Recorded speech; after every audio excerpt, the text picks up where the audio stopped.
Whispers of Shadow presents, written and narrated by Gregory Sparrow.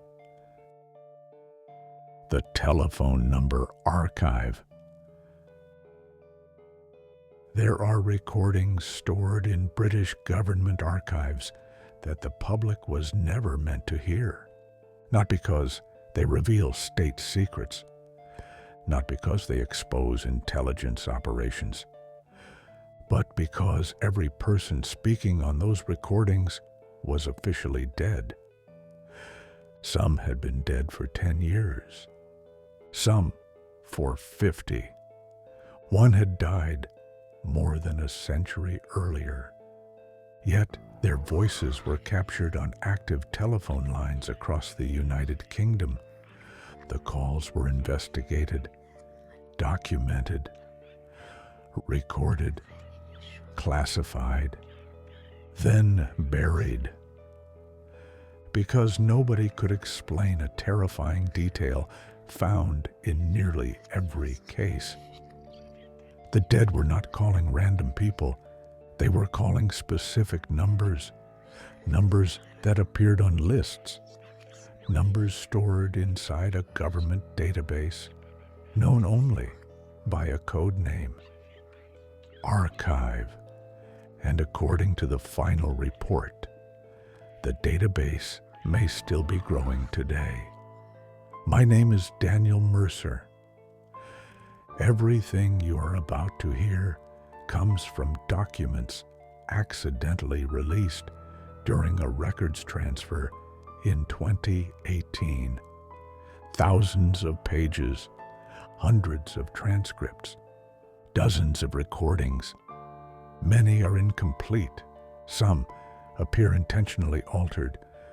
Others should not exist at all, because several reports were dated years before the events they describe. At first, I assumed it was a filing error, a bureaucratic mistake. Then my own phone rang, and a voice that sounded exactly like me warned me to stop reading. That was the moment I realized the archive was real, and if the files are accurate, something has been trying to contact the living through telephone networks for more than 60 years. The first confirmed incident occurred on November 17th, 1962. The location was a small village outside Northumberland. The witness was Eleanor Watkins, age 61. Widowed. No history of psychiatric illness. No record of hallucinations. No criminal history. No known reason to fabricate a story. At 2:14 in the morning, her telephone rang. The call lasted 1 minute and 47 seconds. When local authorities interviewed her the next day, Eleanor appeared visibly shaken.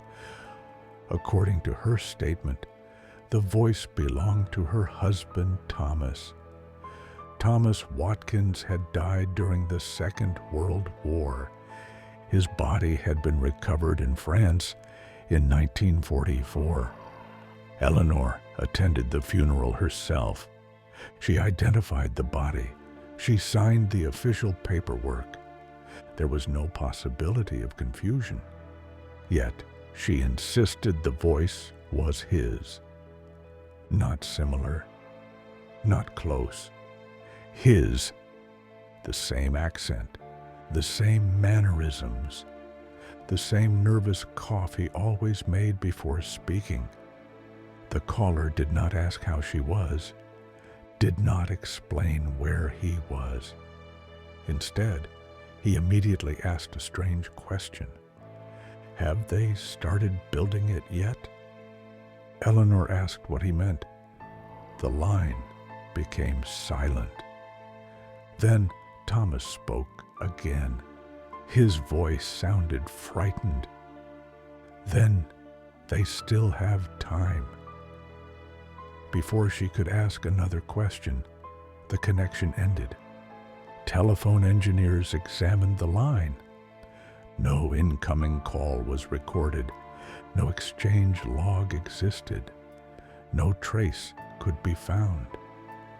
The official conclusion stated emotional distress caused by unresolved grief. The file was closed. 3 months later, the phone rang again. This time, the conversation lasted 4 minutes. The caller was once again Thomas Watkins, and he sounded terrified. He repeatedly asked whether people were still answering unknown numbers during the night. When Eleanor demanded an explanation, he replied with a sentence that would later appear in dozens of unrelated cases. They are finding the paths. The connection terminated immediately afterward. At the time, nobody understood what that meant. The phrase would eventually become one of the most common warnings recorded throughout Project Archive. By 1964, similar reports were appearing across Britain. Manchester, Bristol, Liverpool, Birmingham, Edinburgh, Cardiff. Different callers, different families, different circumstances. The same impossible pattern. People receiving telephone calls from individuals who had been dead for years. The government initially dismissed the incidents as coincidence. Telephone systems during the period were imperfect. Crossed lines occasionally occurred. Voices could sometimes be misidentified. Psychological explanations seemed sufficient. Then came the Richardson case. That case changed everything. Arthur Richardson was a retired railway engineer living in Manchester. His younger brother Samuel had died in a mining accident in 1949. On March 8, 1964, Arthur received a telephone call at exactly 2:23 a.m. The caller identified himself as Samuel. Arthur immediately recognized the voice. Unlike previous cases, he decided to test the caller. He asked questions only his brother could answer. Private memories, childhood events, family secrets. Every answer was correct. The conversation lasted 11 minutes. Investigators later described it as the most convincing case recorded to that point. Near the end of the call, Arthur asked where Samuel was speaking from. Several seconds passed before the answer came. The response appears in the transcript. "I don't know where this place is." What place? "There are numbers everywhere." What numbers? The line filled with static. Then Samuel whispered, "They watch through them." The call disconnected. Arthur suffered severe anxiety afterward. He refused to answer telephones for the remainder of his life. The government quietly reopened earlier cases. A pattern was emerging, and someone wanted answers.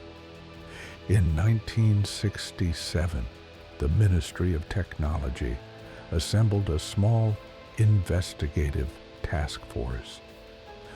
Officially, it focused on telecommunications anomalies.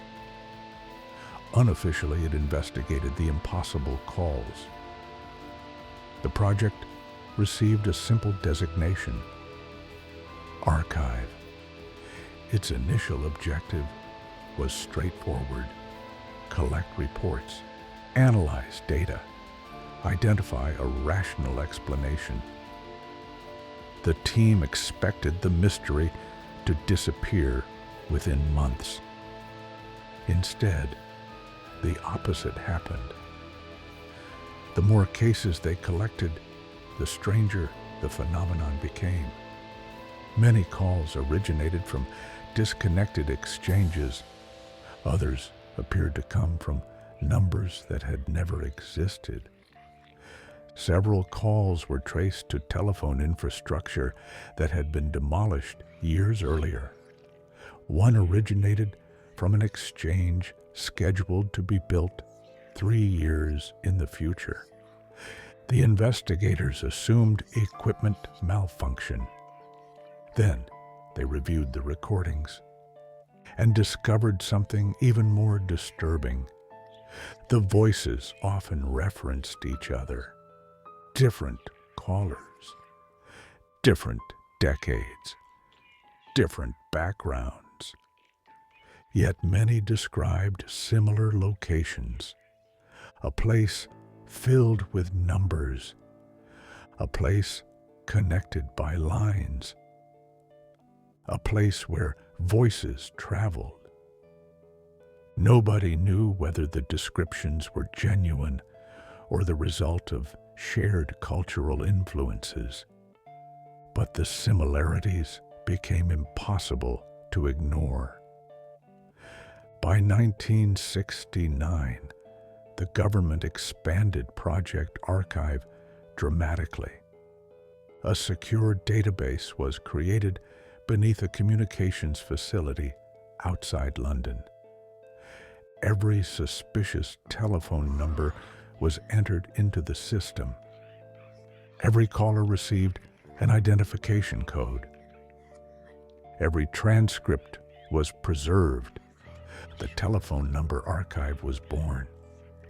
At the time, nobody understood what they were really building. The first anomaly appeared inside the archive itself in 1971. A data analyst named Margaret Hale was reviewing archived numbers when she noticed something impossible. One number had appeared in 7 unrelated investigations. The cases spanned 18 years. Different regions, different callers, different victims. Yet the source number was identical. That should have been impossible. Telephone numbers were routinely reassigned. Infrastructure changed constantly. There was no logical reason for the same source to appear repeatedly. The discovery triggered a comprehensive review. Investigators eventually identified dozens of recurring numbers, each linked to multiple deceased callers. The most active became known internally as Prime Number 1. No one knew where it originated. Every attempt to trace it failed. Switchboards malfunctioned. Equipment crashed. Storage media became corrupted. Technicians began refusing assignments connected to Prime Number 1, not because they believed supernatural explanations, because unusual accidents kept occurring. One engineer suffered severe electrical burns despite disconnected equipment.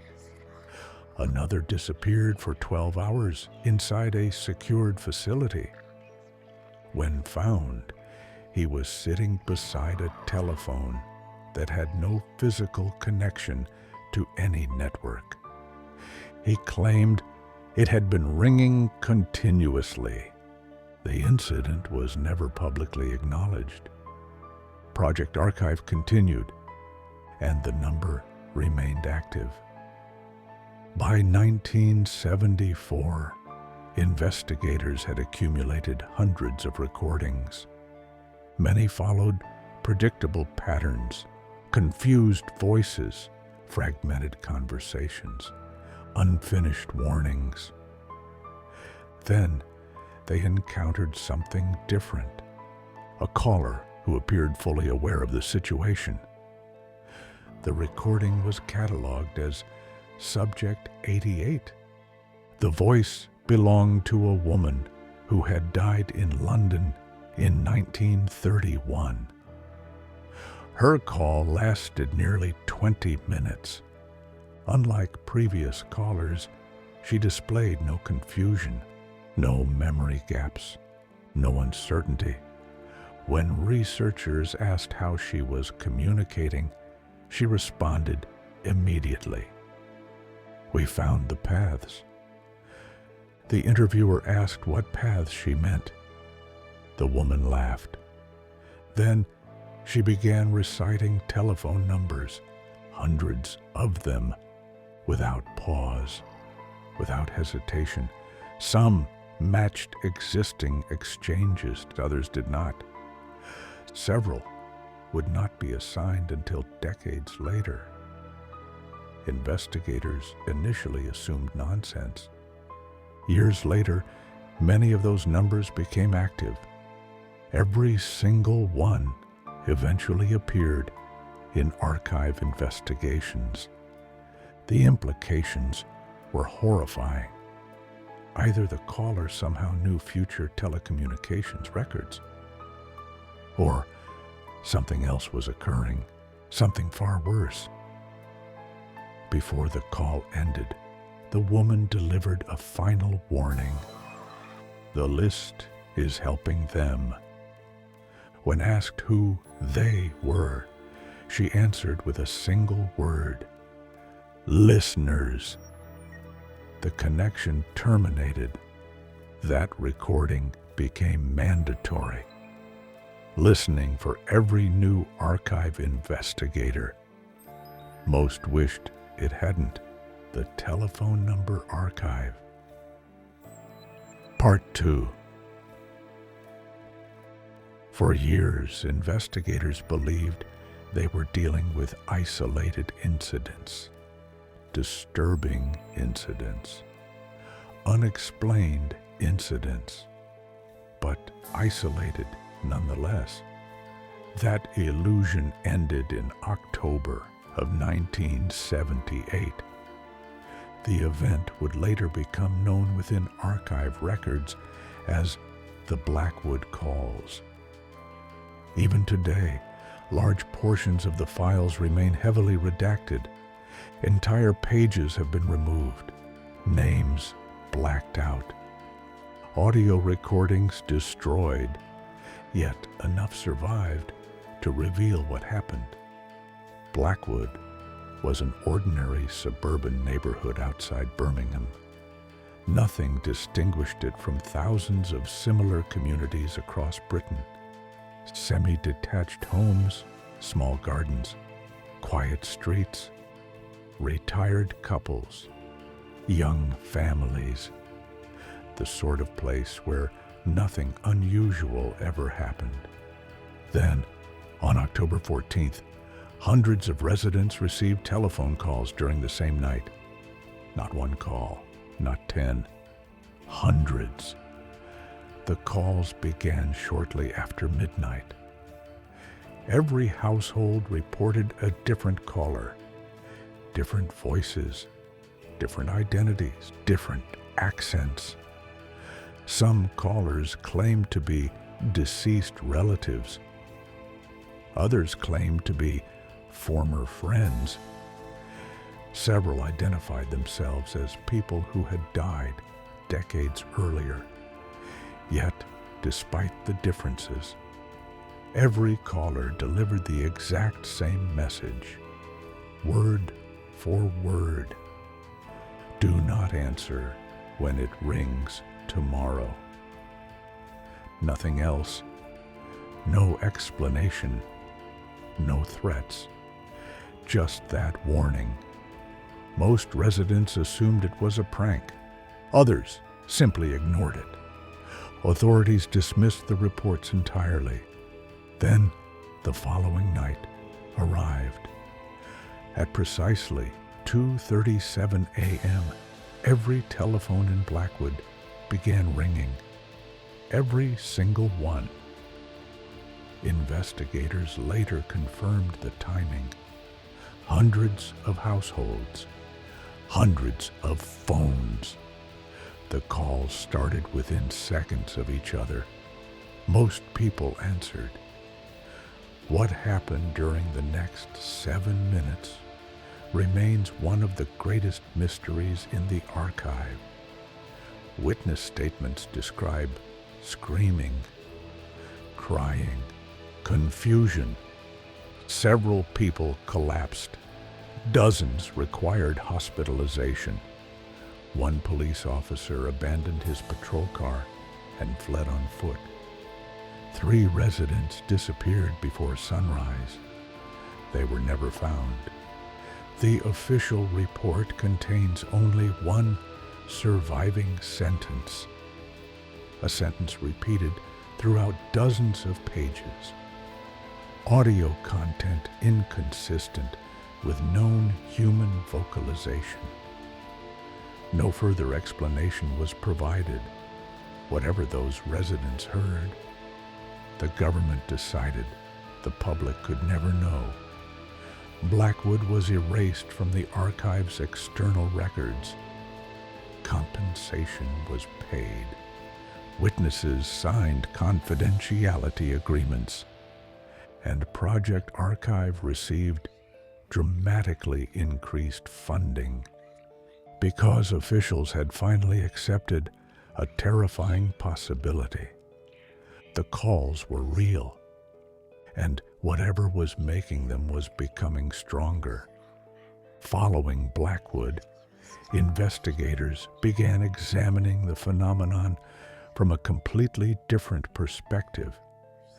What if the calls were not random? What if they were part of a system, a network, a structure? The answer emerged from thousands of transcripts. Many callers described the same thing, a vast interconnected place. Endless lines, endless numbers, endless voices. Some called it the exchange. Others called it the junction. Several referred to it as the waiting network. Different names, identical descriptions. The similarities became impossible to dismiss. Researchers mapped every reference, every phrase, every recurring detail. The result frightened everyone involved. The descriptions fit together perfectly, as though hundreds of unrelated witnesses were describing different sections of the same location, a place no living person had ever seen. One report summarized the findings with a single sentence. The callers may be communicating from a shared environment. No one knew what that meant. No one wanted to find out. Yet curiosity continued pushing the investigation forward. And curiosity eventually led to disaster. In 1987, senior analyst Alan Pierce made a decision that would permanently alter Project Archive.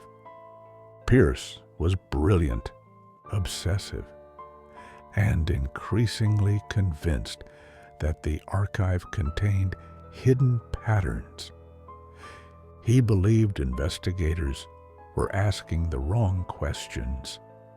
Instead of waiting for calls, he wanted to make one. His supervisors denied permission. Pierce ignored them. Late on the evening of March 11th, he entered a monitoring room alone. Using restricted access credentials, he selected 20 numbers from the archive.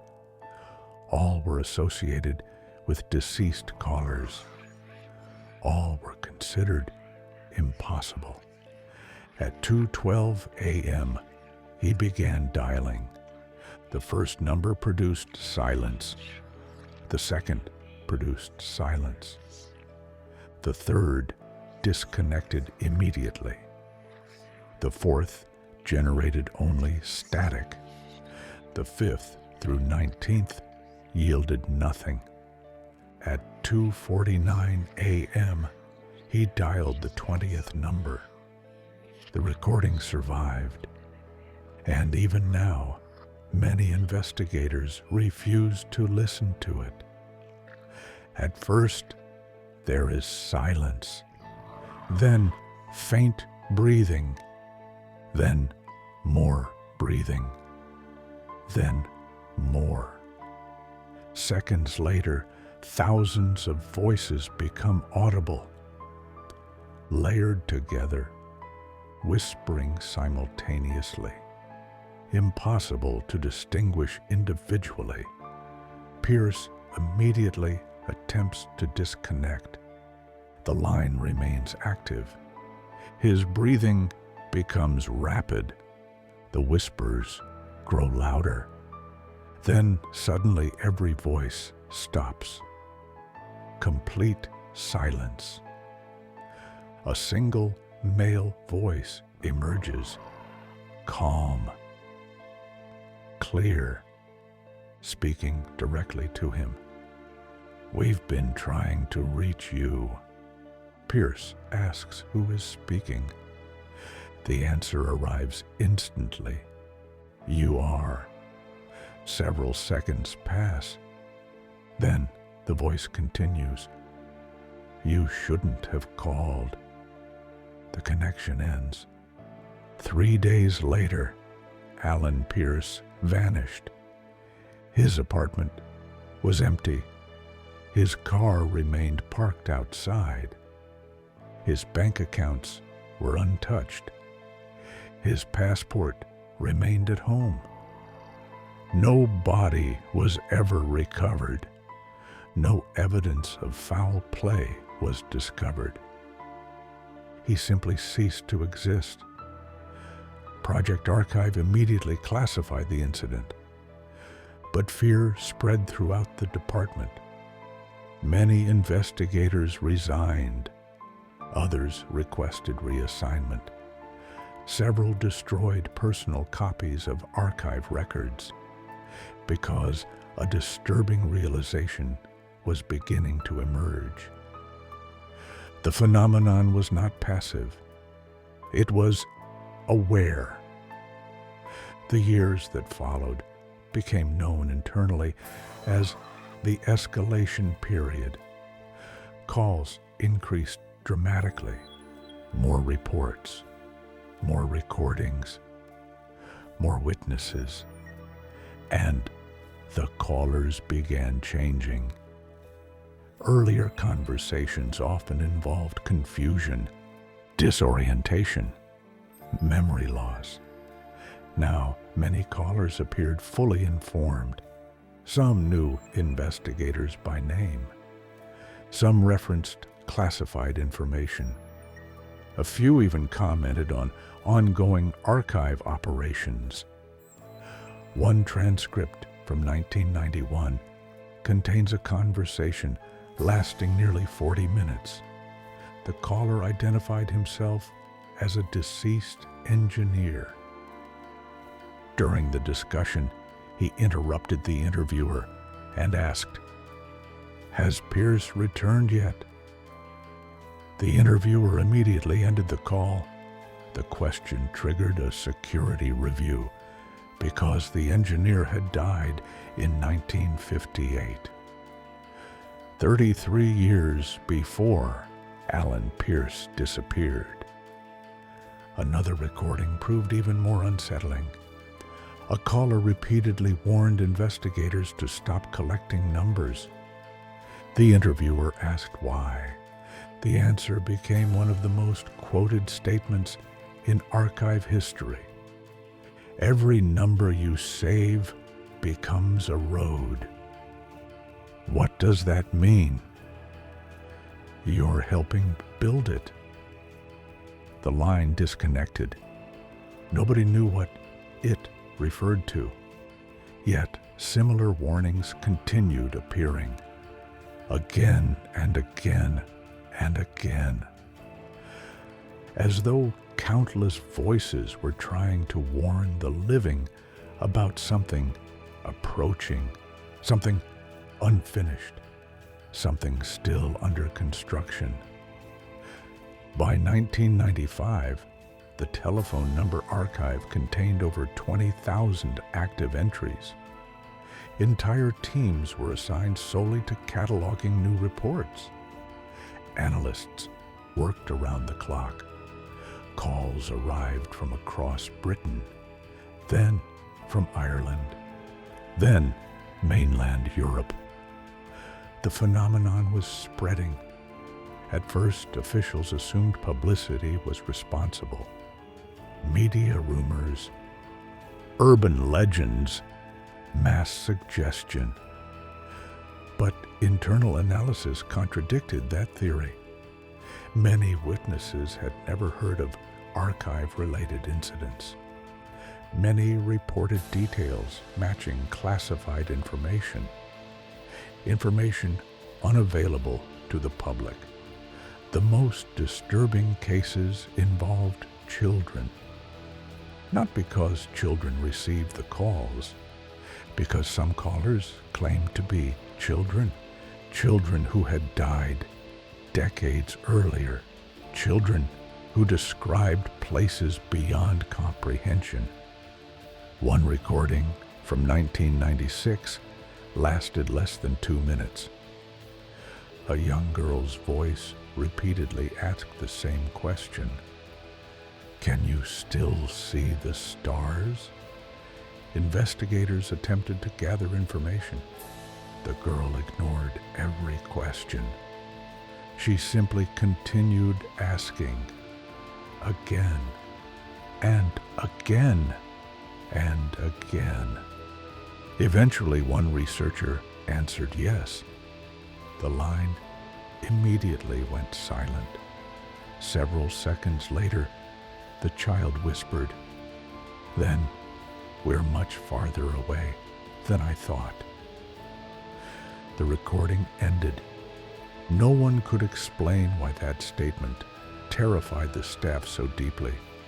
Yet, according to personnel records, 6 investigators requested psychological leave after hearing it. One never returned. Then came the incident that changed Project Archive forever.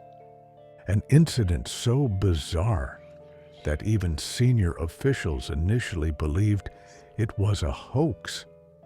It occurred in 1997, inside the archive facility itself, at 2:37 a.m., the same time associated with numerous previous events.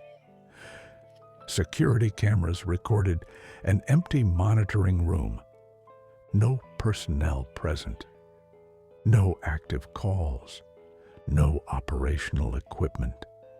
Then, without warning, one telephone began ringing. No incoming source was identified. No network connection existed. The phone should not have been capable of receiving calls. Yet, it continued ringing for nearly 2 minutes. Eventually, a night supervisor entered the room. The recording captures him hesitating beside the phone, then answering. The conversation lasted 17 minutes. What exactly was said remains heavily classified.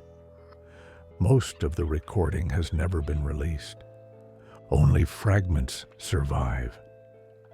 But those fragments were enough, because the caller identified himself as Daniel Mercer. My name, my exact name. The date of the call was 21 years before I first accessed the archive files. The supervisor repeatedly asked who was speaking. The voice ignored him. Instead, It delivered a warning that would not make sense until decades later. The archive is not collecting numbers. Pause. It is creating them. Then another pause. It's almost finished. The call ended. The transcript was archived, forgotten, and buried. Until I found it in 2018 and realized the caller shared my name, my voice, and according to audio analysis, my exact speech patterns. The implications were impossible, yet they were only the beginning. By the year 2000, many investigators believed the archive itself had become part of the phenomenon. The evidence was difficult to ignore. Every attempt to destroy archived data failed. Files reappeared. Deleted recordings returned. Corrupted databases restored themselves. Technicians described impossible behavior. One report documented a server reconnecting itself despite being physically disconnected from power. Another described backup tapes appearing in storage rooms where they had never been placed.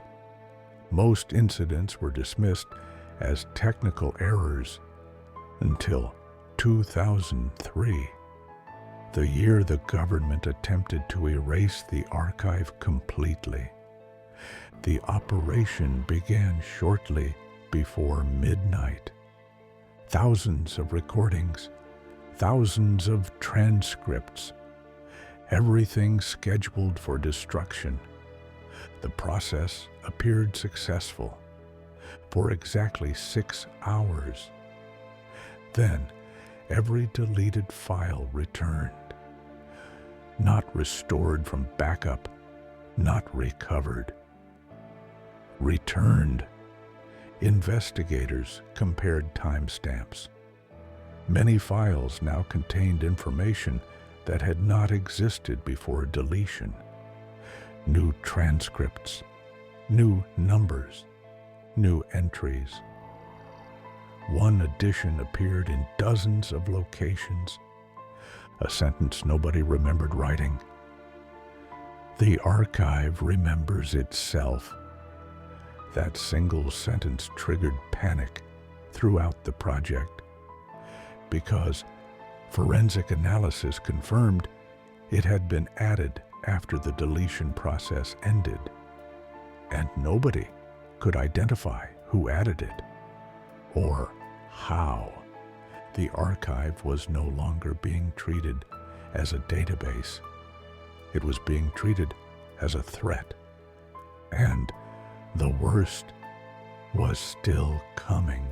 The telephone number archive. Part 3. The first time I saw my own name inside the archive, I assumed it was a mistake, a clerical error, a duplicated record, something ordinary, something explainable. I desperately wanted an explanation because the alternative was unthinkable.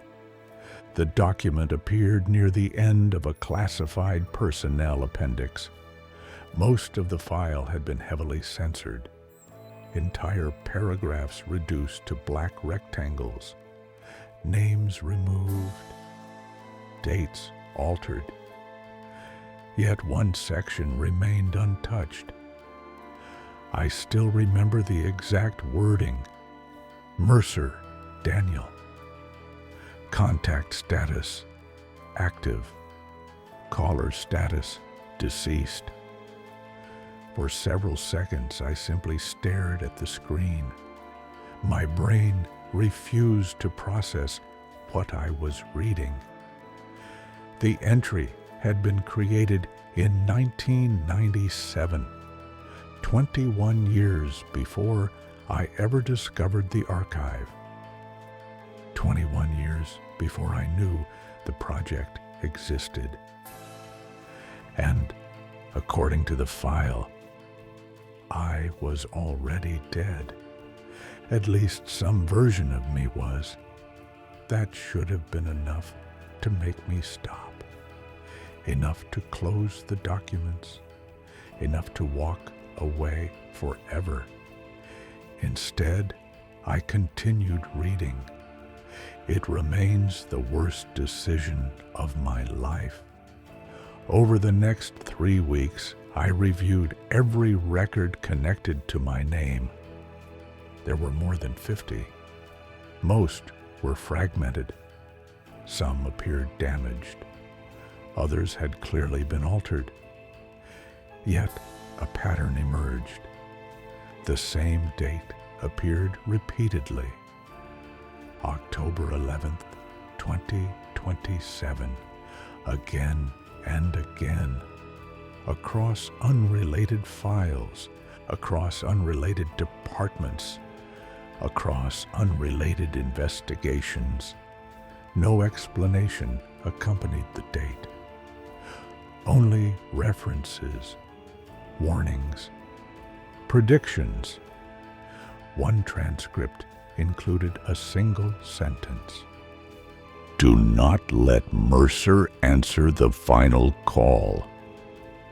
Another stated, "If he answers, the construction phase completes." Construction. The same word appeared throughout the archive. For decades, callers had referenced something being built, something unfinished, something approaching completion, and somehow my name was connected to it. I tried convincing myself it was coincidence. Then my phone rang. It happened at 2:37 in the morning, the same time associated with dozens of archive incidents. I was awake, reading documents, trying unsuccessfully to calm my nerves. The ringtone nearly caused me to drop the laptop. Unknown caller. No number displayed. Just a blank screen. I hesitated. Every instinct told me not to answer. But curiosity has always been stronger than fear. Eventually, I accepted the call. For several seconds, I heard nothing. Then, breathing. Slow. Uneven. Human.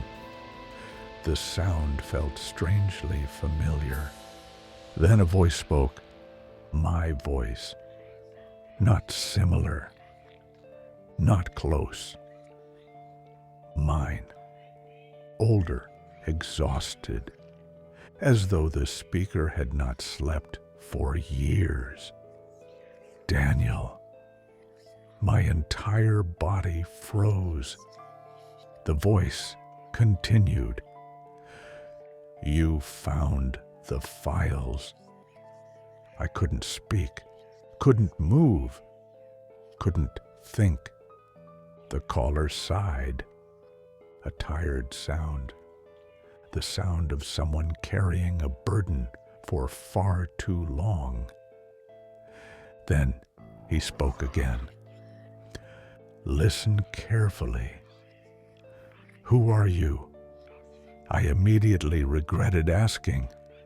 Several seconds passed. Then came the answer. You. A chill spread through my chest. The caller continued before I could respond. You don't have much time. What is the archive? Silence. Then, a doorway. The line crackled. The breathing became louder. For a moment, I thought the connection would fail. Then the voice returned. "You need to stop reading." "Why?" "Because it's reading you back." The call ended. I sat motionless for nearly an hour, staring at the dark screen, trying to convince myself it had been a prank, trying to believe any explanation except the obvious one. Deep down, I already knew the truth. The archive knew who I was, and somehow it knew I was looking at it. The following morning, I discovered something impossible. Several files on my computer had changed, not corrupted. Changed. New pages had appeared, pages that were not present the night before. One document contained a transcript dated 3 weeks in the future. Another referenced conversations that had not yet occurred. At first, I assumed someone had gained access to my system. But forensic analysis revealed no intrusion, no malware, no external connection, nothing. The files had simply changed, and the new information was disturbing. The transcripts described future telephone calls, calls I had not yet received. Every detail was accurate. The dates, the times, even specific sentences. One by one, the calls occurred exactly as described. The first arrived 2 days later. The second arrived the following week. The third came during a rainstorm at precisely 2:37 a.m. Every prediction proved correct. After the 7th call, I stopped trying to deny reality. Something inside the archive knew the future. Or perhaps it was creating it. I wasn't sure which possibility frightened me more. As the weeks passed, the callers became increasingly desperate. Not threatening, not hostile, desperate. Many sounded terrified. Some were crying. Others spoke so quickly I could barely understand them. Yet, nearly all delivered the same warning. Do not answer the final call. No explanation, no details. Just that warning again and again and again. One caller identified himself as a former archive investigator who had died in 1988. Another claimed to be a telecommunications engineer lost during the Blackwood incident. A third insisted she had never actually died. She simply could not find her way back. Their stories differed. Their warning remained identical. Eventually, I began asking questions. The answers were worse than the silence. One caller described the archive as a bridge. Another described it as a map. A third used a phrase that appeared repeatedly in older transcripts. The numbers are addresses. When I asked what that meant, the caller responded immediately. They aren't connecting calls. A pause. They're connecting places. The line disconnected. For the first time, I understood why the government had hidden the files. Because if the callers were telling the truth, telephone numbers were never just numbers. They were destinations, coordinates, routes, and the archive had spent 60 years collecting them. The breakthrough came from an overlooked recording created in 1974. Subject 88, the woman who had predicted future telephone numbers. While reviewing enhanced audio, technicians discovered something hidden beneath her voice. A second conversation, extremely faint, almost impossible to hear. The recording required advanced software to isolate. When investigators finally succeeded, they uncovered a message not intended for the interviewer. The woman appeared to be speaking to someone else, someone nearby. The hidden voice asked a question. How many? The woman answered, almost enough. Then the hidden speaker asked, for what? Several seconds passed. The response chilled me more than anything I had read before. For the crossing. The recording ended. No further explanation existed. Yet suddenly decades of reports began making sense. The construction, the warnings, the numbers, the archive. All of it pointed toward a single terrifying possibility. Something was being built. Not a machine, not a network, a path between wherever the callers existed and our world. And according to countless warnings, that path was nearly complete. In early 2024, Project Archive officially ceased operations. At least, that was the public explanation. Internal documents told a different story.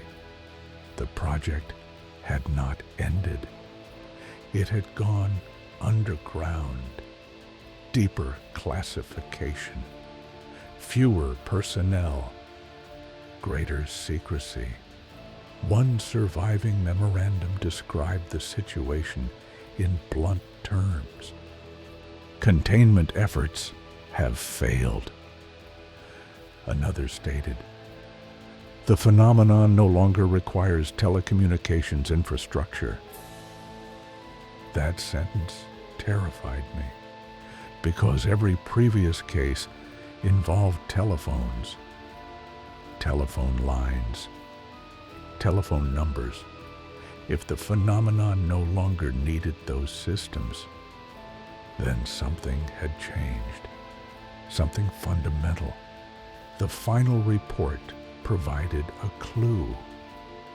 Investigators had discovered individuals receiving calls through disconnected phones, destroyed phones, phones that had never been connected to any network. Some witnesses reported hearing ringing inside empty rooms. Others heard it in dreams. A few claimed they heard it inside their own heads. The boundary was weakening, and whatever existed beyond it was getting closer, much closer. Then came the document that finally broke me. The last surviving archive report, dated next year. A report written after the project supposedly ended, after everyone involved had disappeared. The title consisted of only 4 words. Final Connection Event. The document described a future incident, an event scheduled to occur on October 11th, 2027. The same date associated with my name, the same date repeated throughout hundreds of files. According to the report, a call would be placed at exactly 2:37 a.m. One call, one recipient, one answer. And afterward, the archive would no longer be necessary, because the bridge would finally be complete. For several minutes, I sat staring at the page, unable to breathe, unable to think, unable to look away. Then I noticed something near the bottom, a handwritten note, added after the report was printed. Only 6 words written in familiar handwriting. My handwriting. Don't answer no matter what. And that was the moment I understood. The future version of me, the voice from the calls, the man inside the recordings. He wasn't trying to contact me. He was trying to save me. The telephone number archive. Final part. For the next several months, I barely slept. Every night, I waited for the phone to ring. Every night, I checked the time. 2:37 a.m. The number had become an obsession. It appeared everywhere. In reports, in transcripts, in witness statements, in classified memorandums, even in recordings made decades apart by people who had never met. 2:37 a.m., the moment when the boundary seemed weakest, the moment when the dead called most often, the moment when something on the other side appeared able to reach through. And according to the final report, the moment everything would end, or begin, depending on which documents you believed. I stopped answering unknown calls. I disconnected my landline, changed my mobile number, replaced devices, deleted accounts. It made no difference. The calls continued. Sometimes the phone would ring, despite having no battery. Sometimes the screen would light up while powered off. Twice, I heard ringing coming from rooms that contained no telephones at all. Each time, I ignored it. Each time the ringing eventually stopped. Then, one night I made a mistake, a small mistake. The kind of mistake people make when they are exhausted, when they haven't slept properly in weeks, when fear slowly becomes routine. The phone rang at 2:37 a.m. I answered before realizing what I was doing. The silence lasted several seconds. Then came a voice. Not mine, not a deceased relative, not one of the confused callers from earlier files. This voice sounded ancient, older than any human being should sound. Its words carried strange echoes, as though thousands of other voices were speaking beneath it, listening, waiting. The caller asked a single question. How many numbers have you seen? I immediately disconnected. The phone rang again, and again, and again, 12 times that night. Each call came from a different, impossible number. Each caller asked the same question. By sunrise, I understood something. The callers were no longer trying to warn me. They were trying to measure something, trying to confirm something, trying to determine how much I knew. The months passed. October drew closer. The date from the reports. October 11th, 2027. The date attached to my name. The date attached to the final connection event. The date attached to dozens of classified warnings. As it approached, the archive files began changing faster. Entire sections rewrote themselves overnight. New transcripts appeared. Future reports became increasingly detailed. The strangest addition arrived 6 days before the event. A personnel file. My personnel file, except it wasn't mine. Not exactly. The photograph showed me. The name matched mine. The date of birth matched mine. But the status section contained information that made my blood run cold. Status, active, location, archive, not Earth, not London, not Britain. Archive, as though the archive itself had become a place, a physical location, a destination, a coordinate, a place where people could exist or become trapped.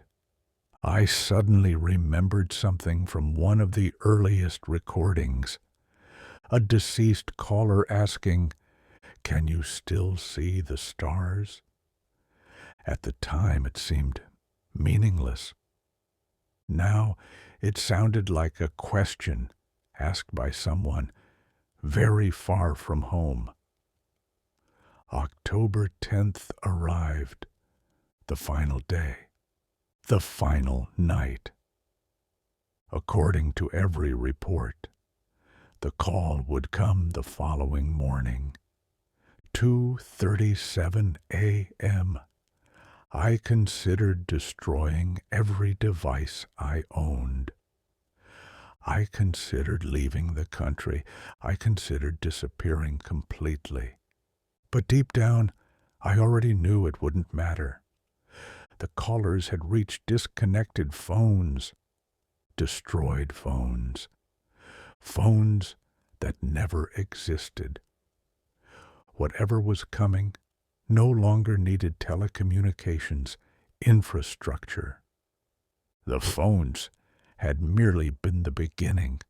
The numbers were the real mechanism, the real bridge, the real network, and somewhere over 6 decades, the archive had collected enough of them, enough roads, enough addresses, enough paths. Construction was almost complete. At 2:36 a.m. on October 11th, I sat alone in my apartment. Every light was on, every window closed, every device disconnected. The silence felt unnatural, heavy, oppressive, like the atmosphere before a thunderstorm. I watched the clock. 2 hours, 36 minutes, and 40 seconds. 2 hours, 36 minutes, and 50 seconds. 2 hours, 36 minutes, 55 seconds. 2 hours, 36 minutes, 58 seconds.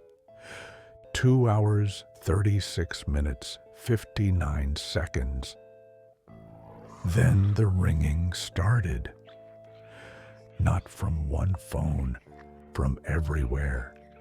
The kitchen, the bedroom, the hallway, the bathroom, the walls.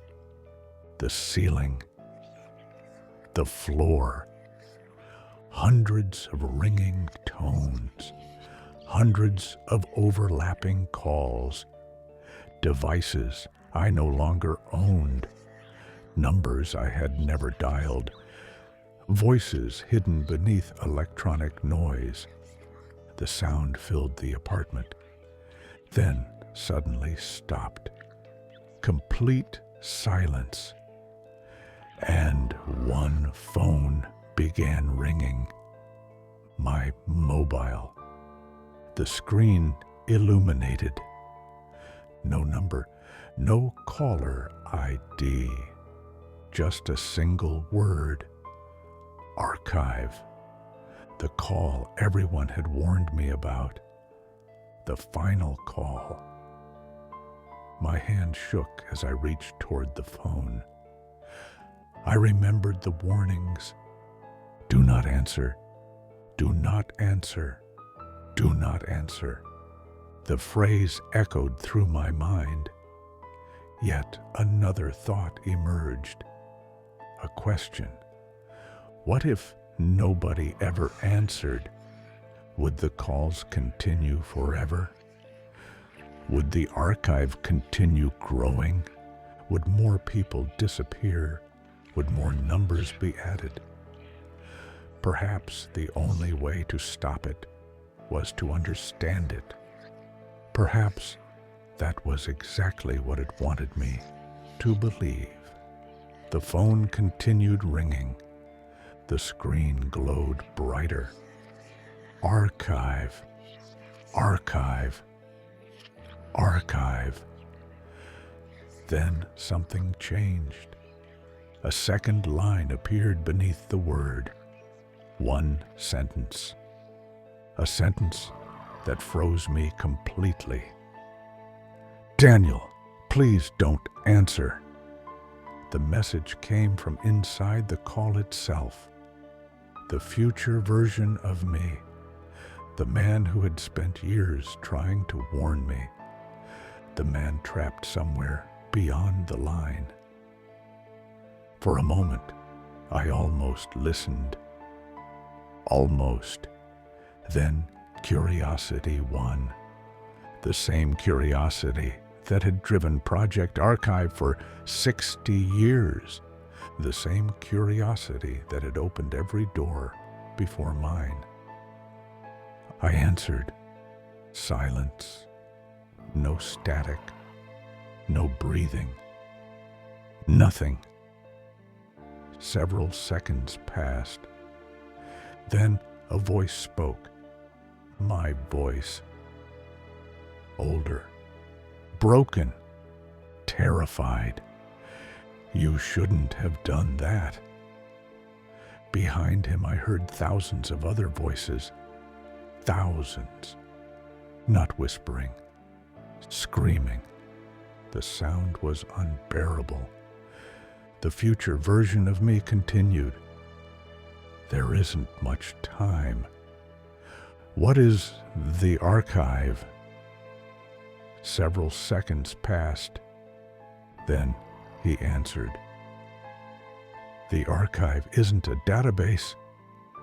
The screaming grew louder. The archive is the thing on the other side. My heart stopped. What? The numbers were never being collected. A pause.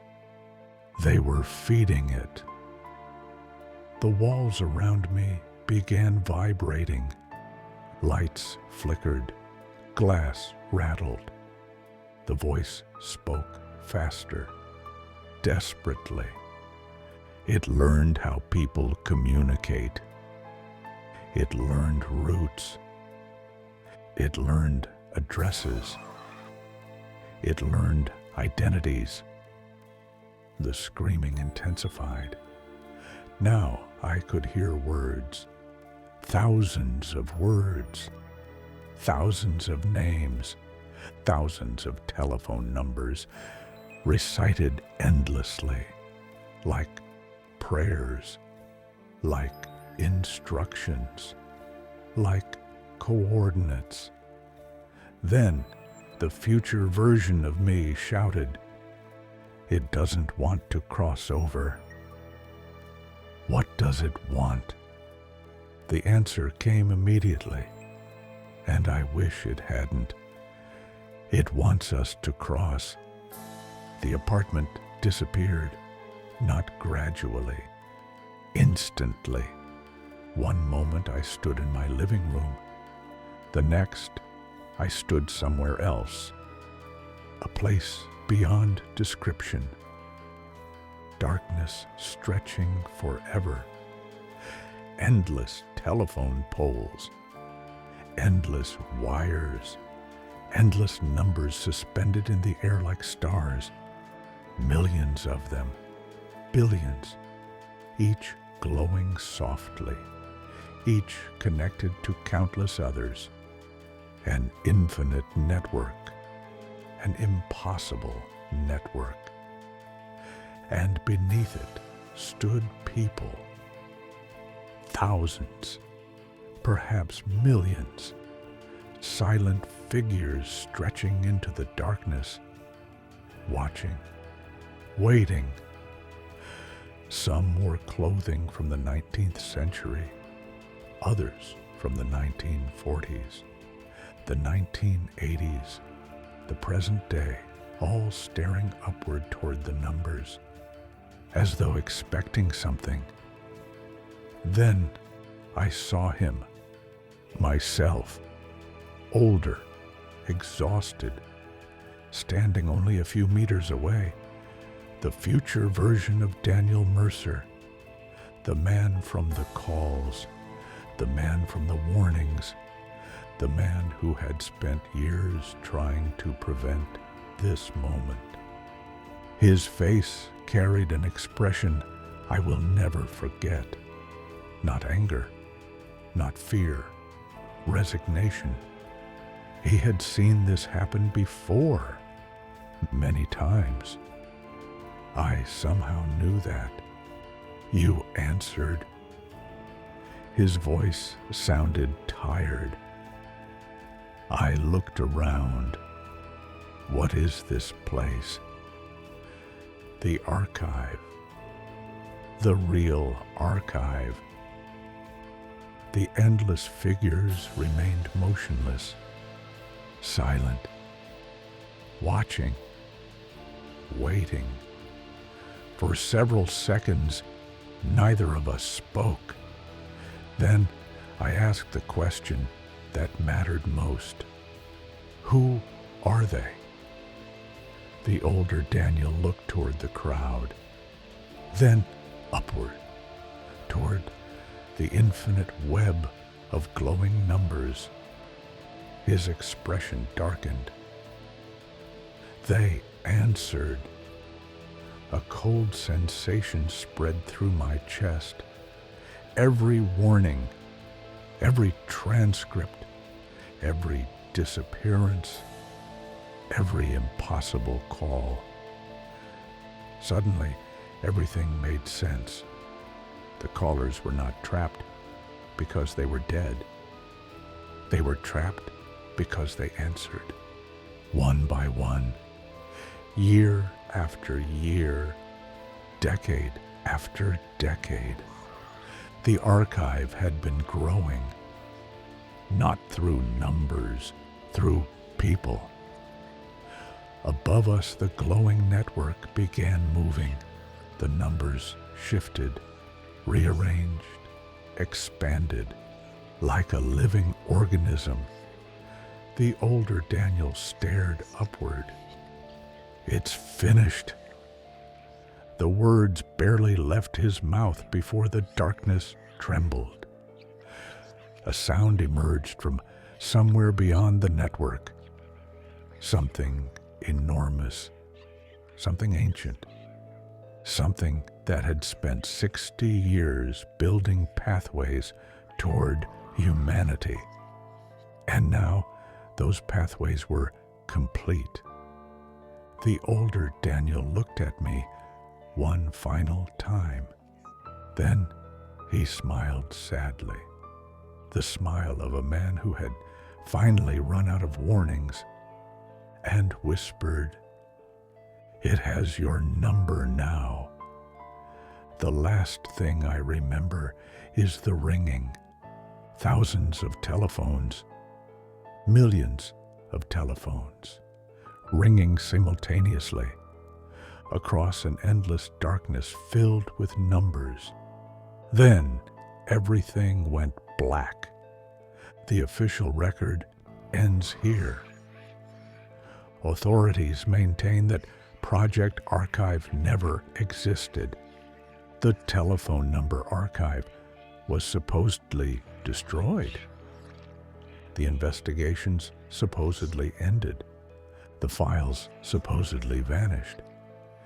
Yet one detail continues bothering me. A detail discovered only weeks after I finished reviewing the documents. Researchers examining modern telecommunications records identified a new number.